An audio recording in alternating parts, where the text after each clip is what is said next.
In the heart of India's sacred text, nestled within the Srimad Bhagavatam and also known as the Bhagavata Puran, there's a story, not of war, not of glory, but of a father's grief. It's a tale not many speak of today, yet it echoes everywhere.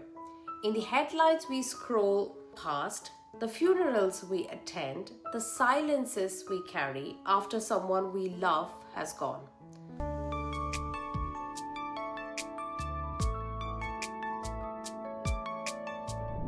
This is the story of King Chitraketu, found in chapter 14 to 17 of the Bhagavatam, and if you listen closely, it might just hold the key to navigating the hardest emotion of all, loss. Chitraketu was no ordinary king.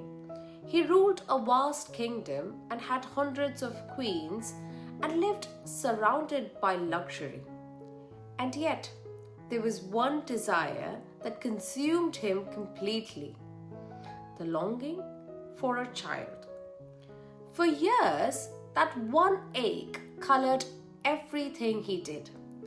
Yajnas were performed, priests were summoned, temples echoed with prayers, but nothing worked.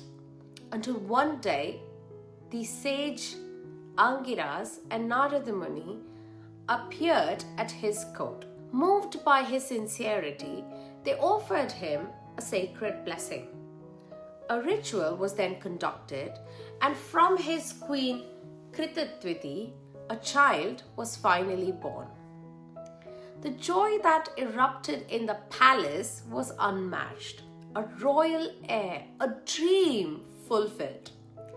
But joy, when clung too tightly, begins to crack.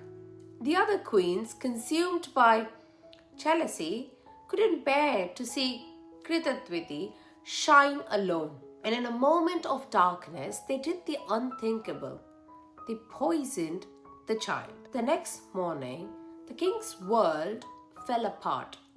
The prince, the very heart of Chitraketu, being lay cold, lifeless. The queen wept uncontrollably.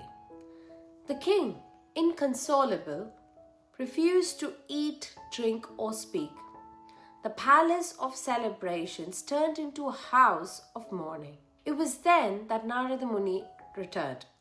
He looked at the king and asked, "Would you like to speak to your son one last time?" The king was numb and he nodded. Narada, through his divine invocations, called the soul of the boy back into the body. And what followed was a moment no one in that room could ever forget. The child's body stirred, his eyes wide open, not like a baby waking, but like the soul that has seen lifetimes. And with that calm detachment, the child spoke. "Who are you mourning for? In my countless births, I have had many mothers, many fathers. Which of them do you claim to be? This body, yes, was mine briefly. Now I move on." The soul departed again. And that was the moment Chitraketu awakened. In a single instant, he saw the illusion that what we love is not always ours to keep. That even the most sacred bonds, parents and child, are bound by time, not eternity. He did not ask for another child, he asked for wisdom. And in time, he gave up his throne, walked away from his palace, and became a seeker, a spiritual aspirant under the guidance of Narada Muni. But his journey didn't end there. Years later, as a liberated soul, Chitraketu visited Kailash, the abode of Lord Shiva and goddess Parvati.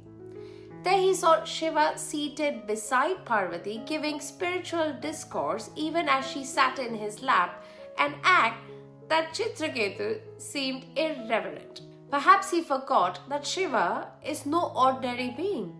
He laughed aloud and teased them lightly. Parvati, now feeling insulted and cursed Chitraketu to be born as an asura or a demon. But Chitraketu did not protest. He bowed with folded hands and accepted the curse with grace. Shiva, witnessing this, turned to Parvati and said, "See, O Devi, the nature of a true devotee. He is not shaken by curses or praise. He is anchored." And thus Chitraketu was reborn as Vritasura, a demon in form but a sage at heart. One who ultimately attains liberation through his unshakable devotion to Lord Vishnu. Now, at a time when our news feeds are flooded with war, loss, accidents, parents burying children, and families torn apart, Chitraketu's story becomes more than just a scripture or a reference. It becomes a mirror. His first lesson in this was grief is not a punishment. It's a portal. Where everything falls apart, Chitraketu didn't numb himself. He listened.